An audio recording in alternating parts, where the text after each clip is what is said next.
Hello and welcome to the Facts Matter podcast. I'm Guy Gordon from the Citizens Research Council of Michigan. It is that time of year again, and I'm not talking birds, bees, and buds on the trees. I'm talking about the budget season. And this year it actually looks like the gestation period and the delivery may not be as difficult as it was last year. Some significant takeaways that we're offering you today on the Facts Matter podcast about the preliminary proposals that are out there from the three chefs that are working on all the ingredients. And to give us some insight on those takeaways is Craig Thiel, our research director. Also, you see Bob Schneider.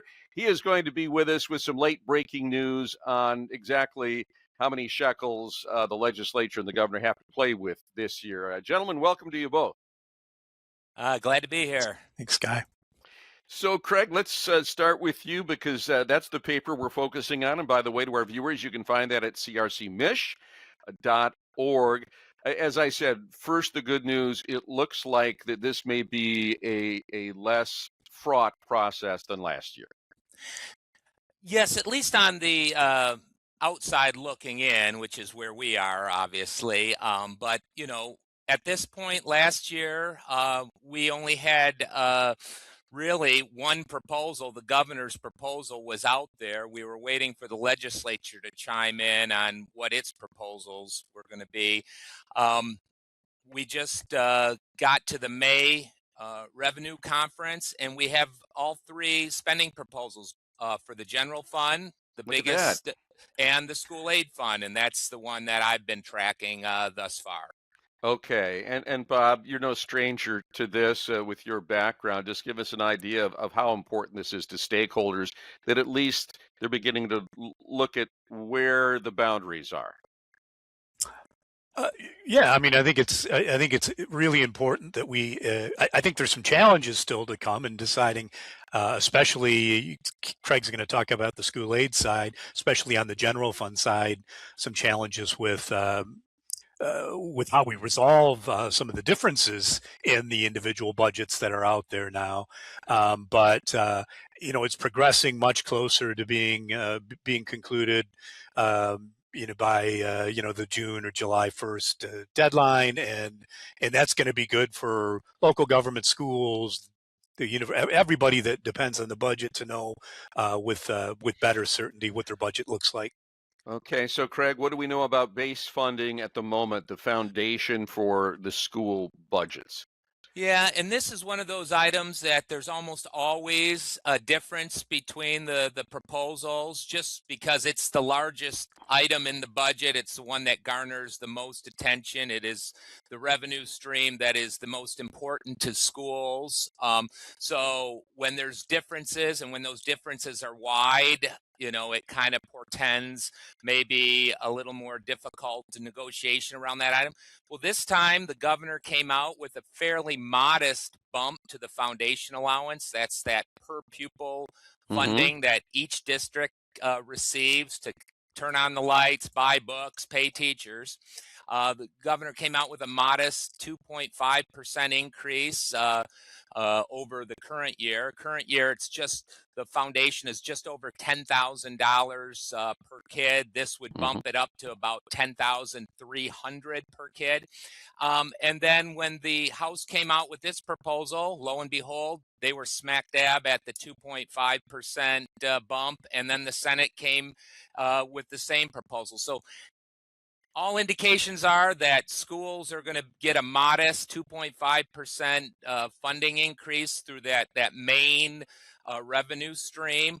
I would note 2.5% 5, 7, 10 years ago was a healthy bump when inflation was trending, you know, in that range. Well, now we've got cost pressures, general price increases above that, and so, you know, you will hear some pushback on it not being enough, but from a negotiating standpoint and getting the budget done, that item can kind of get moved to the completed bucket.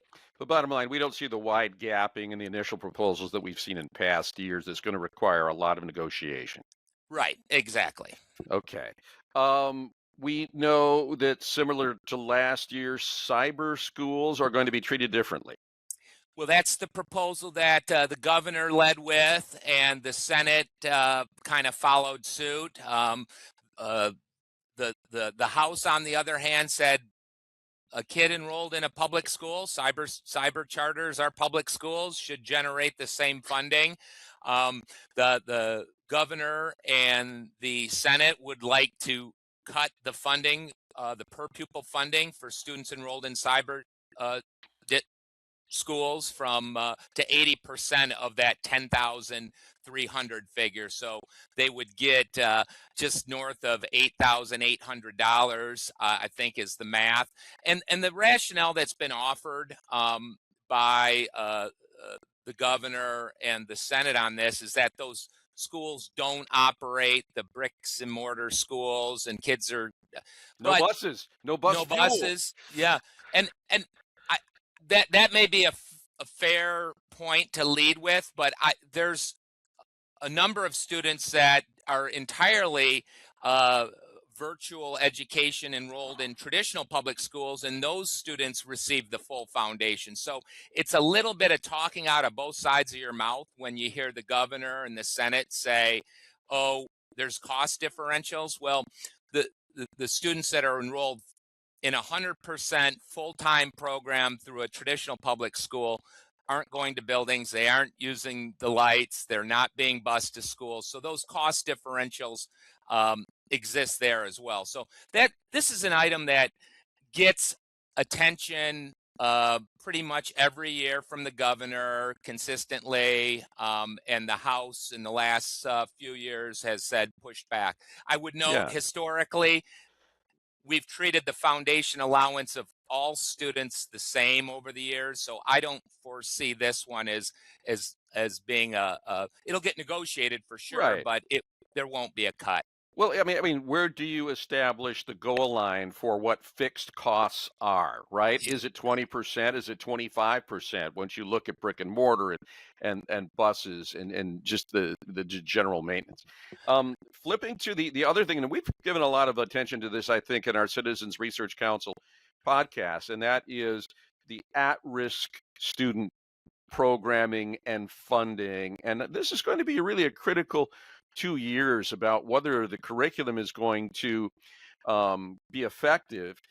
That also, to a certain degree, will rely on the funding. So, in terms of the weighting for those districts who have a higher proportion of low income children or ESL, English as a second language learners, what are they getting and are they maintaining that support?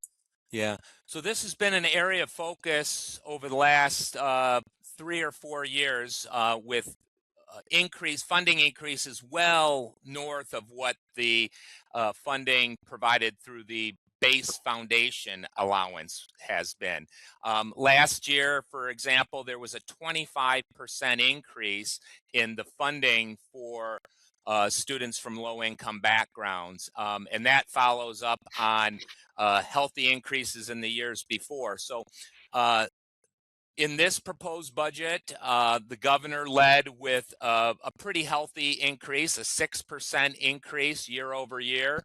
The House followed up with another healthy increase at 5%. But where And then there's came the Senate. yeah, and then came the Senate, and the Senate has and the Senate has kind of led on this issue the last few years, so it's not surprising that they have the strongest proposal here, at least in terms of the raw dollar amounts.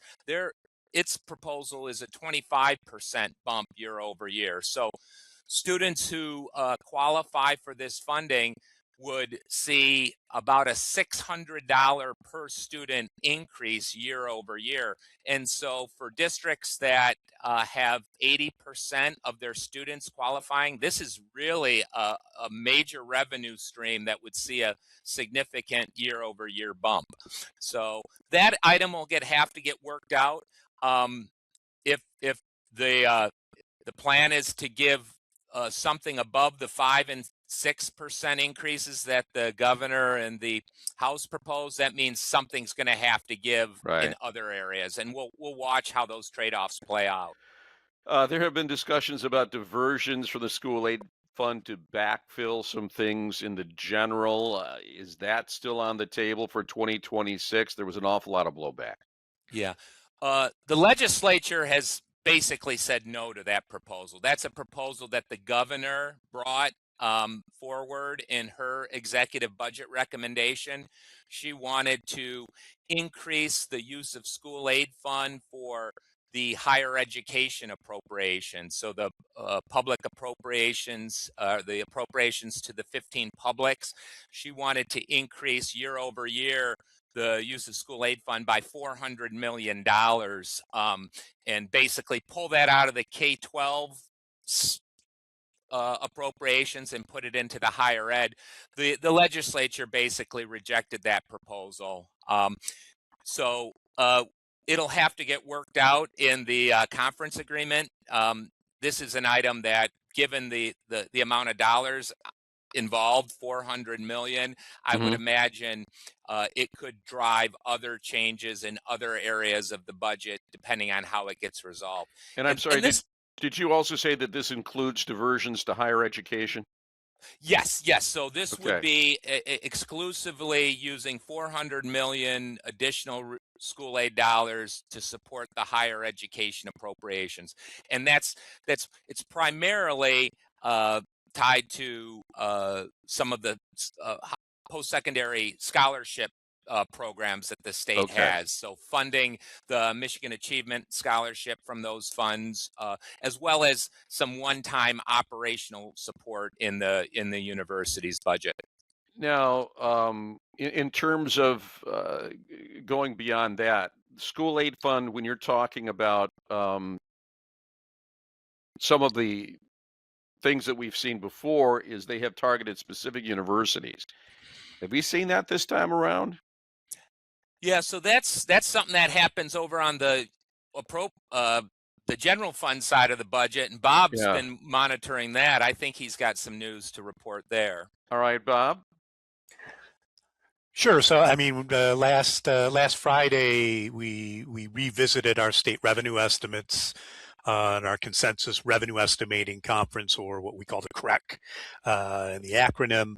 And the news was good, but the news was hardly needle moving, I guess. More revenue both on the school aid fund side that Craig's been discussing largely with K-12, but our discretionary general fund that supports Medicaid and human services programs and corrections and state police and revenue sharing, some of revenue sharing also was up, but very modestly. So I would say the percentage of the pie. How much? Probably a 0.5% for the most part annually for the general fund, and even less, I think, for the school aid fund. So better up than down, but not revisions to revenue estimates that are going to change the outlook for the fiscal year 27 budget negotiations that are ongoing right now, and that Craig's talked about the school aid side. And on that general fund side, if you look at the absolute amount of general fund that the governor proposed, the Senate, the House, it's not really significantly different, but the makeup of it is very different. And so the general fund side is going to be a tougher sledding to get a resolution. That the governor led with her budget proposal included $800 million in new revenue to help offset general fund needs. That's gone nowhere with both the House and the Senate. Republican-led House, Democratic-led Senate have rejected those to date. The Republican-led House has engaged in a lot of budget cutting. The biggest piece, many pieces to it, but the biggest piece is $421 million specifically to the University of Michigan and Michigan State and their operating funds. It's more than 60% of their overall operating funds. The Senate has also done some cutting, but how do you resolve all of that? And I will say the other problem going forward is if you look at the executive budget, if you look at the House budget, if you look at the Senate budget, and you look ahead to next February in fiscal year 28, none of them leave us even going into next year. So Right. if you pass any three of those budgets, you have a 400, 450, $500 million issue to address next year as well. So Well, okay. the cutting won't stop. And this also assumes that the conference is getting the estimate right in the first place. And It what we does. know, from the most recent, indicators we've seen from the Fed is that this inflationary trend is something that's going to perhaps be quite persistent and will be persistent even after the war in Iran is somehow reconciled. Yeah. Yeah. There has been and still is a lot of economic uncertainty. So far the economy seems, inflation has again popped up, as you said, Guy. That's probably going to mean the Fed's less likely to cut interest rates in the same way that they would have had we not seen this pop up in inflation. But I think the economic forecasts from last week were still growth and modest growth, but growth. And if that happens, we hope we'll hope we get these revenues. But you're right. Okay. It's been 24 months of really economic uncertainty, I guess, and that continues. So that's a risk to the forecast. Well, yeah, and it just makes it harder, especially Sure. if you're looking out 2 years. Let's kind of have a jump ball, if you will. What are the three most positive areas of potential agreement? I'm going to add the word potential to that when you look at the various proposals that we have here as we wrap things up. Yeah. Well, on the school side, we talked about at the foundation, there's agreement there. That's good news because schools are in the process of putting their spending plans for next year together. They actually have to have by law their spending plans done by June 30th. So knowing how this piece is shaking out in Lansing is good news. An issue that kind of generated some angst between the legislative chambers last year was funding for the Universal School Meals Program. The three proposals that have been put forward includes that funding again. That's Okay. over $200 million of state dollars that supplement the federal dollars. So every school district who wants to participate in a universal breakfast and lunch can do so. So that item's kind of settled. Funding, which has been kind of a key additional stream that's going to school districts post-COVID, is designated dollars to address student mental health and safety coming out of the pandemic. It's been funded in the $300 million range every year, and it kind of has been a political football. That money is in this proposal again. The way it's structured looks a little different. Last year, the governor wanted a condition put on those dollars that said if you take these dollars, then you, the school district, have to waive some privileges as to sharing information around mass casualty events. And that gave a lot of school districts heartburn because of the open-ended nature of that waiver. Right. So the legislature heard those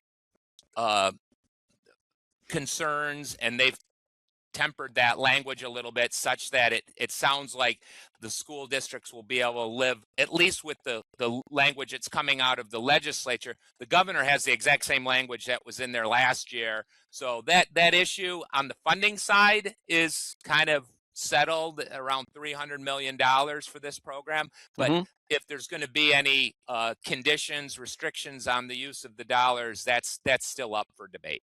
All right. And as you look down the road, both of you, the three most worrisome things. I mean, things are starting out pretty well. At least we know things are incredibly contentious. We know that there's incredible tension between the parties, and in an election year, that's going to be exacerbated. But in general, we seem to be ahead of where we were last year. But are there some icebergs on the horizon? I think there are on the general fund side of the budget. I think that while it's a positive that everyone has their cards on the table and can begin negotiations. There's a lot of big differences in how everybody's budget balances for fiscal year 27. We get out of fiscal year 27 without having a revenue problem, but all of them also kick shortfalls into fiscal year 28. I think the governor's revenue proposals seem to be dead on arrival with the legislature. The House has a very large higher education cut, as we talked about, to U of M and MSU, that don't seem like they're gonna be supported by the governor or the Senate. So you need to figure out how is it that we get out of fiscal year 27 on the general fund side, and that's not going to be easy. And Craig, you talked about the school aid fund shift that to date has been rejected by the legislature. As the rubber meets the road and you start, if I'm the K-12 school groups, I'm probably a little concerned that a fallback for challenges and coming to a consensus may be revisiting the governor's proposal to do some significant fund shifting from school aid fund to the universities. But that remains to be seen. The Senate and the House have both cut, the House more, but the Senate also has cut. So but the general fund budget's going to be smaller. But there are obstacles still to cover. All right, Craig, last thoughts? Great news that we've got the proposals out here. They're public. They can be vetted. The problems that we identified on the revenue side, as well as the impacts arising from the federal social safety net program changes, are being recognized in this budget and attended to. The question is, how do you get to consensus around the resolution of dealing with the challenges on the revenue side and with the federal policy changes? And we'll continue to keep our eyes focused on what's happening at the Capitol and come back with our assessment of the final product, hopefully before the legislative deadline of July 1st. All right. Craig, Bob, thank you very much. Thanks, Guy. All right, and we want to remind you that we also have a great series at our website, crcmich.org, or perhaps on Spotify, wherever you get your podcast. And it is a deep dive into the Constitutional Convention question that's going to be facing Michigan voters coming up November 3rd. We have carved now through Articles 1 through 4 of the Michigan Constitution. We're just dropping a new one on Article 5. I think you'll find it interesting, so check that out as well. And remember that think tanks, fact tanks, can't run on fumes. So if you enjoy our podcast, put a little coin in the basket, if you will, at crcmich.org. We'd sure appreciate it and make sure we can continue to give you fact-based, objective, nonpartisan information upon which to make your decisions. Until next time, I'm Guy Gordon. Take care. The Citizens Research Council of Michigan has been providing lawmakers, academics, the media, philanthropists, business leaders, voters, and all Michiganders with factual, unbiased, independent information on significant issues concerning state and local government organization and finance. For over a century, our research is available to you. Go online at crcmich.org and on all the social media platforms, Twitter, Blue Sky, Facebook, Instagram, LinkedIn, and download our research. Check out our numerous papers and blogs and listen to our podcasts. And while you're there, please consider supporting our research with a donation. This has been a Facts Matter podcast, a presentation of the Citizens Research Council of Michigan.